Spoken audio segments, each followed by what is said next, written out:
السلام عليكم ورحمة الله وبركاته. ازيكم حبايبي؟ عاملين ايه؟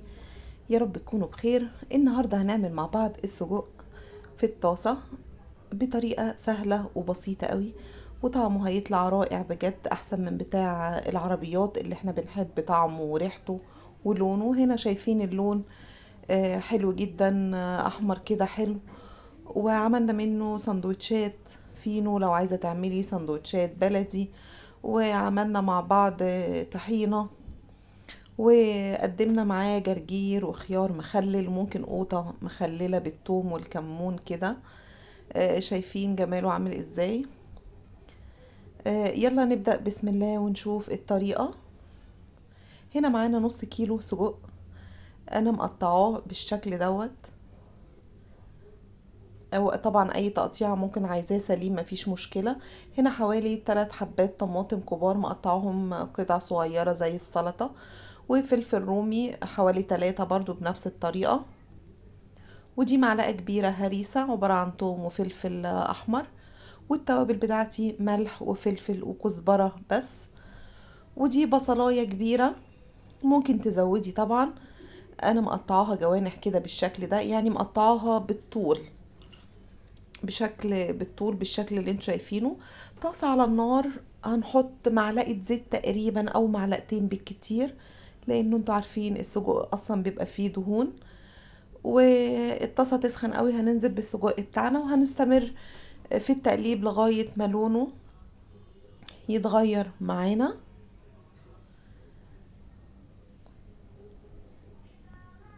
هنقلب كويس،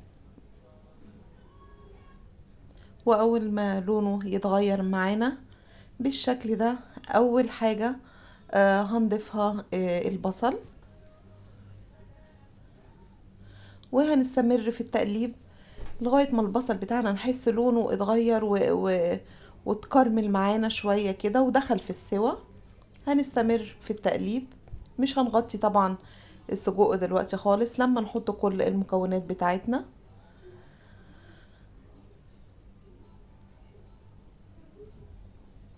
وبعدين هنحط معلقة هريسة الفلفل الأحمر بالثوم، دي بتفرق أوي في الطعم واللون على فكرة. وبعدين بنضيف الفلفل الرومي، لو عايزاه فلفل حامي مفيش مشكلة، ممكن تحطي قرن ولا حاجة. وهنا ضفنا الطماطم، وهنقلب كل المكونات كويس قوي مع السجق.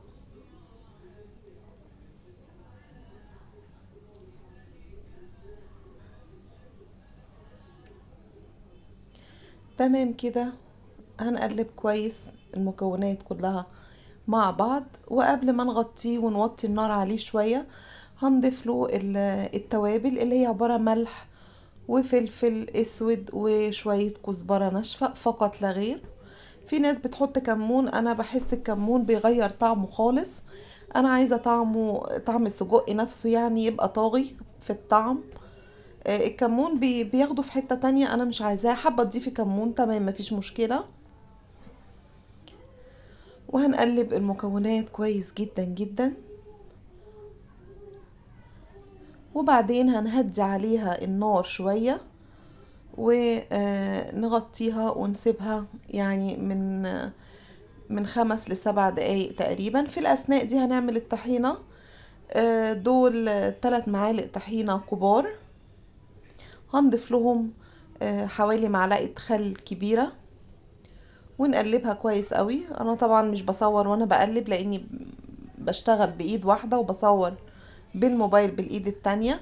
وهنضيف لها مية بسيط قوي كل شوية، شوية مية صغيرين، واقلب شوية واقلب لغاية ما تتحل كلها بالشكل ده، وتاخد التقل اللي انت عايزاه.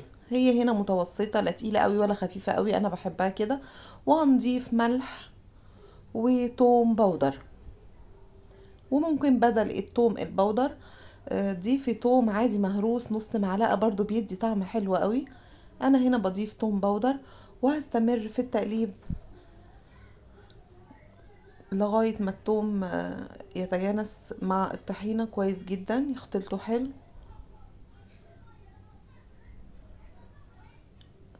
انا بقلبها بالشكل ده، بقلبها بالشكل دوت عشان ما يبقاش فيه اي كلكعة فيها.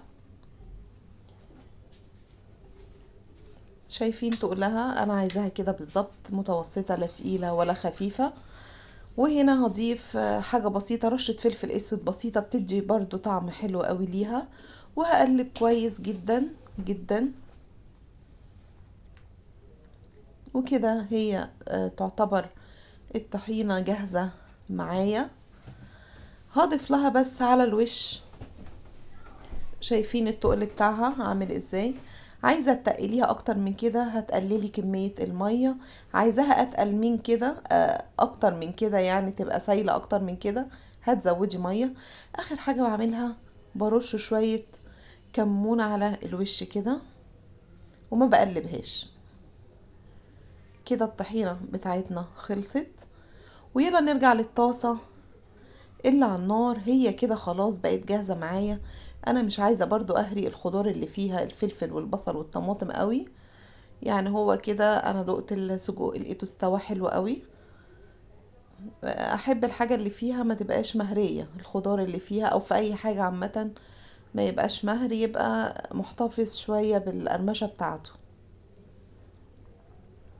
شايفين شكله حلو جدا. وهو اللون مش باين قوي عشان التصوير، هنا لونه بان بقى يا جماعة لما فضيت في طبق. اللي عامل اللون الحلو قوي دوت هي معلقة الهريسة اللي انا حطيتها، وعملنا الطحينة زي ما انتوا شايفين، وشوية جرجير وشوية خيار مخلل او طماطم مخللة. شايفين السجق وجماله. جربوه بالطريقة دي وان شاء الله هيعجبكم جدا جدا جدا. اعملوه للولاد سندوتشات فينو او عيش بلدي، زي ما تفضلوا طبعا، مع شوية جرجير وشوية طماطم مخللة او المخلل الموجود عندك وشوية طحينة، بيبقى حلو جدا. وكده وصفتنا النهاردة خلصت. اتمنى تكون عجبتكم، ولو عجبتكم ما تنسونيش في اللايك والشير والاشتراك في القناة. والسلام عليكم ورحمة الله وبركاته.